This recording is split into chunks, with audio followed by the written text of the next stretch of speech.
Cerita rakyat tentang Joko Seger dan Roro Anteng abadi di antara suku Tengger di kawasan Bromo dan Semeru.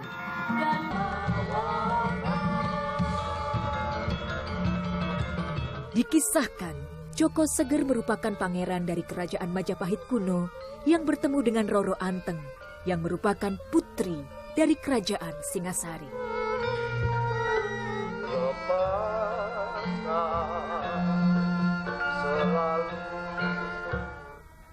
Mereka pun menikah dan membangun negeri di lereng Gunung Bromo yang disebut sebagai Tanah Tengger.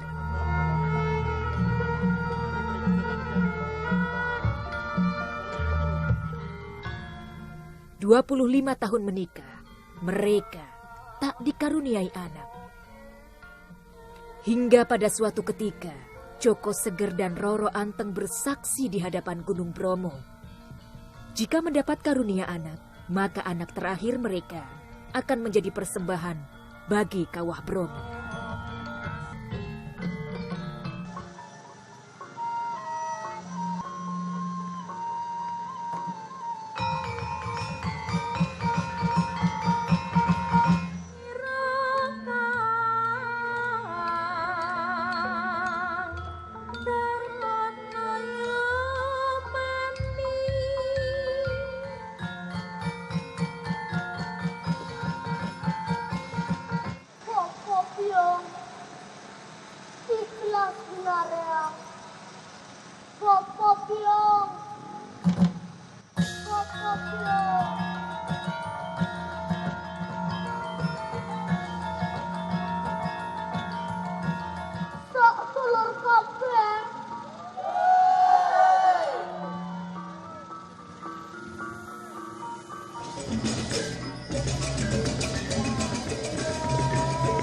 Di antara mitologi dan cerita rakyat, suku Tengger di lereng Bromo hidup dalam harmoni kedamaian. Hidup rukun dan bergotong royong telah menjadi tabiat hidup yang melekat erat dalam diri mereka. Jangan lupa ajo lali, 3 weningan. Apa itu? 3 itu 3, ya. Wening adalah kedamaian, ketenangan, ya, artinya harmonis. Ya, kita itu harus menciptakan senantiasa berhubungan harmonis kepada 3 hal. Kayaknya 3, kepada yang kuasa, jelas, ini utama. Kedua, kepada sesama, ya. Ketiga, kepada alam semesta.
Kitab Weda melantun khusyuk dari diri umat Hindu yang memadati pura luhur Poten.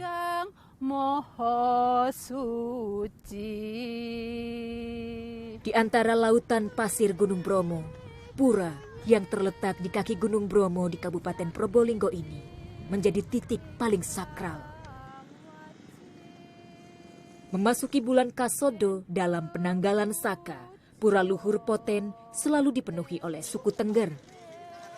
2 hari jelang Kasodo, berbagai persiapan dilakukan, mulai dari ritual pembuatan sesaji yang berisi buah-buahan dan sayuran, pisang raja sebagai hasil bumi yang tak boleh ditinggalkan, dan kelengkapan sego golong. Ditata dengan saksama dan tak satu pun sesaji tertinggal. Para pemuda, ibu-ibu hingga para bapak, semua membuat persiapan persembahan.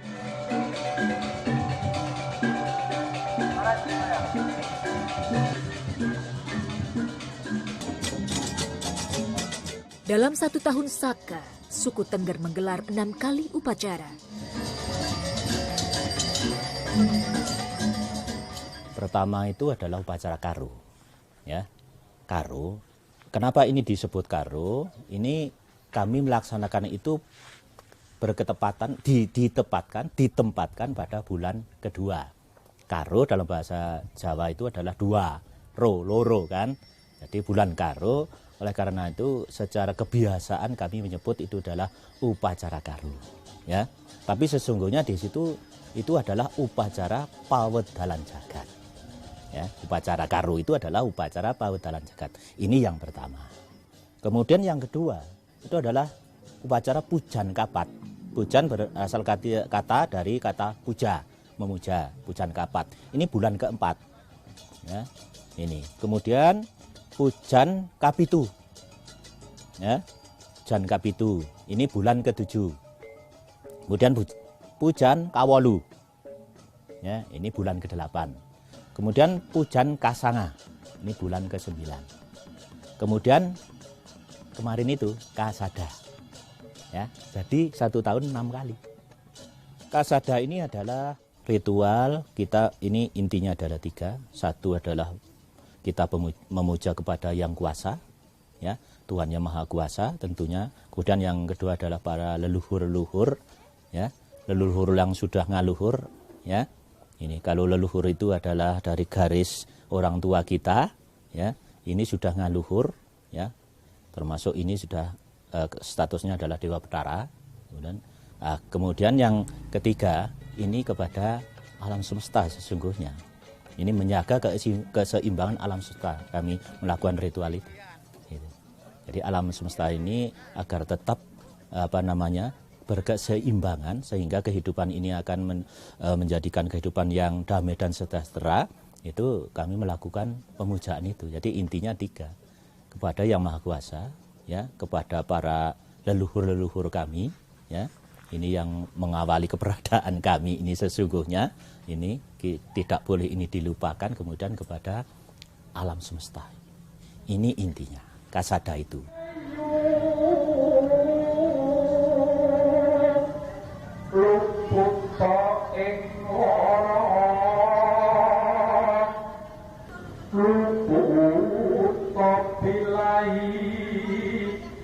Tembang-tembang dan doa-doa dilantunkan oleh para pendamping dukun pandita. Tembang pemujaan terhadap Sang Hyang Widi, memohon keselamatan, bebas dari segala macam penyakit dan mara bahaya. 1 hari jelang yatnya Kasodo, seluruh peralatan sembahyang disucikan. Para pemangku pura diikuti oleh puluhan umat Hindu Tengger membawa berbagai sesaji menuju punden pemujaan yang tak jauh dari Pura Poten. Kalau cerita awal mula itu memang sangat sulit, ya, karena kejadian tersebut sampai detik ini masih kami lakukan. Itu tidak ada sebuah catatan, ya, catatan artinya catatan yang ditulis oleh orang, karena kejadiannya adalah prasejarah sekali, jauh sekali, ya, sehingga tidak ada catatan. Hanya kami ini diwarisi itu melalui tutur, ya, tutur artinya tutur itu lewat lesan, ya, yang disebut sekarang ini adalah workshop, ya, poker kan, ya, budaya lesan, poker, kemudian dengan sesaji-saji yang kalau di Tengger itu disebut dandanan, ya, itu di situ itu ada tuntunan untuk kehidupan ini, gitu. Dalam bahasa kami adalah tuntunan luhur, ya, ajaran-ajaran jati, ya, yang ditulis di dandanan-dandanan itu, ya, tidak ditulis dengan huruf itu. Jadi sehingga kami sangat sulit sekali untuk kapan mulainya itu, ya, kapan mulainya, sejak kapan keberadaan tradisi-tradisi yang dilakukan oleh orang-orang Tengger ini. Ini tidak ada yang bisa menceritakan soal itu, termasuk orang Tengger. Orang Tengger harus bercerita hanya diwarisi cerita dari para leluhurnya. Itu. Ya itulah cerita yang dilakukan, yang diceritakan leluhur, kami terima, kemudian yang jelas kami teruskan kepada generasi-generasi selanjutnya, termasuk saya juga ya diwarisi oleh orang-orang tua saya, leluhur saya itu. Gitu. Lah itulah tugas sekarang, generasi sekarang itu harus sudah dicatat, gitu loh.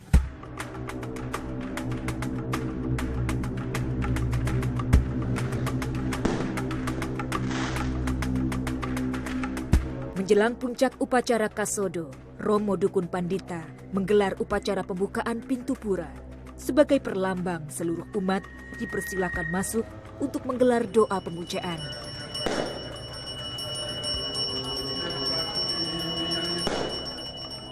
Pintu Mandala Nista pun dibuka lebar. Purnama hampir penuh. Ritual penyucian atau piodalan telah digelar. Romo Dukun Pandita memimpin upacara ritual.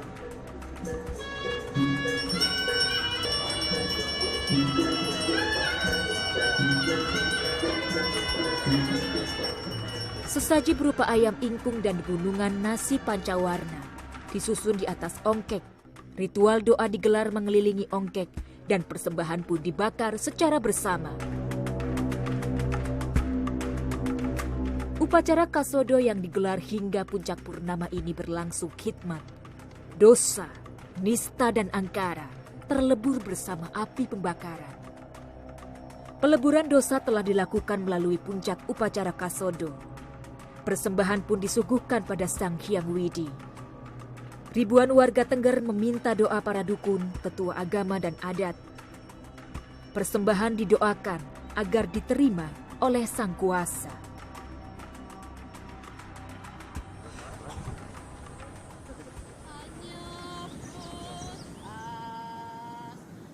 Mendaki gunung setinggi 2000 meter lebih menjadi ritual akhir. Dengan berjalan kaki, ribuan umat suku Tengger dari berbagai latar belakang agama membawa persembahan ke puncak Bromo dan melemparkannya ke kawah.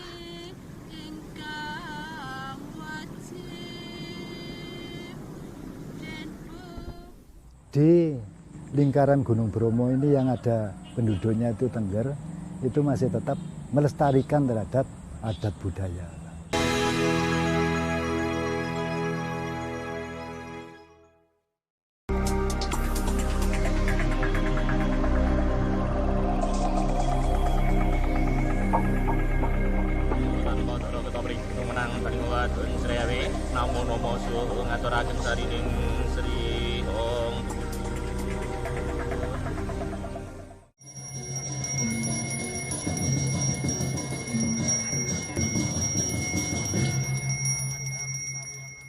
Orang Tengger itu harus ngugemi marang guru papat. Nah itu artinya apa? Papat itu adalah empat guru yang harus kita bekteni gitu. Itu satu jelas yang kuasa. Dua adalah orang tua termasuk leluhur. Yang ketiga adalah sesama. Kalau kita bilang sesama ya sesama makhluk, bukan hanya antar manusia kan. Nah kemudian yang ketiga adalah yang memegang pemerintahan, ya. Baik itu RT sampai dengan yang di pusat presiden itu harus dibekteni.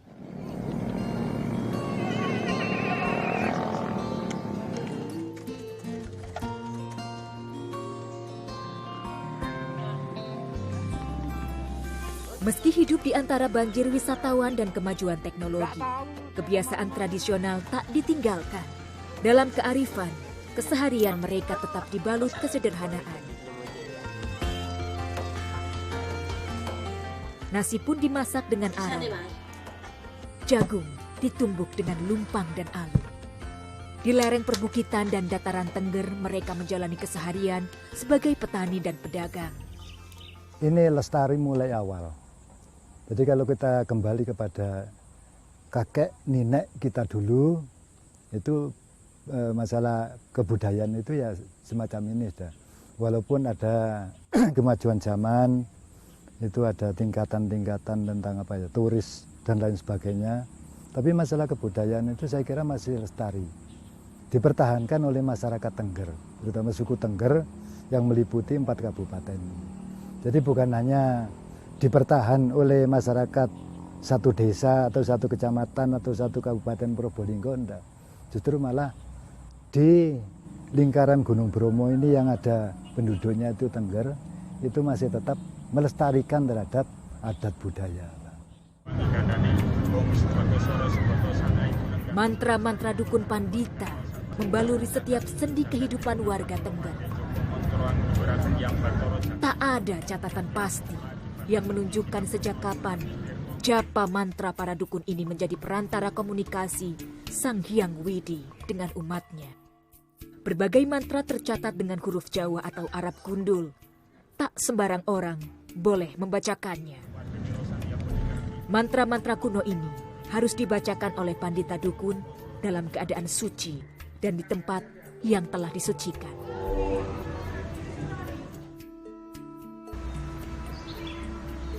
Nah, itu kalau di Tenggernya sudah lama, Mbak, sudah berabad-abad, mungkin abad 17 atau berapa, tidak tahu persis, karena kebetulan yang museum punya ada 13 bendel ini tanpa nama penulis, tanpa angka tahun, sehingga kami di dalam museum ini tadi kalau ada mahasiswa atau peneliti yang datang ke museum tidak bisa menjelaskan secara angka tahun yang persis, karena bukan literatur ya, jadi hanya isinya itu tadi, ada mantra-mantranya, ada bacaannya, tetapi tidak ada angka tahun sama nama penulisnya juga tidak ada. Ada juga yang menceritakan di situ tentang masalah sesajinya. Jadi misalnya upacara seperti ada kelahiran bayi, sehingga perlunya mereka itu mengadakan sesaji. Nah, sesajinya tadi sebagian nanti mungkin dimakan oleh keluarga, yang sebagian nanti ditaruh kalau di Tengger itu di Cemoro Lawang gitu, untuk sajen yang bau rekso atau bagaimana ya.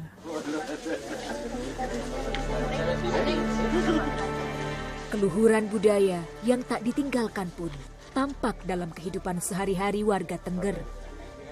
Dalam upacara pemakaman misalnya, berbagai prasyarat dilengkapi. Sebelum jenazah diantarkan ke liang lahat, upacara pelepasan dilakukan di depan rumah duka. Peti jenazah diberi beberapa lapis kain batik bercorak gelap. Suku Tengger di Kabupaten Probolinggo ini tak seluruhnya penganut Hindu. 10% dari suku Tengger ini penganut Islam. Meski demikian, tak pernah ada gesekan atau selisih karena keyakinan.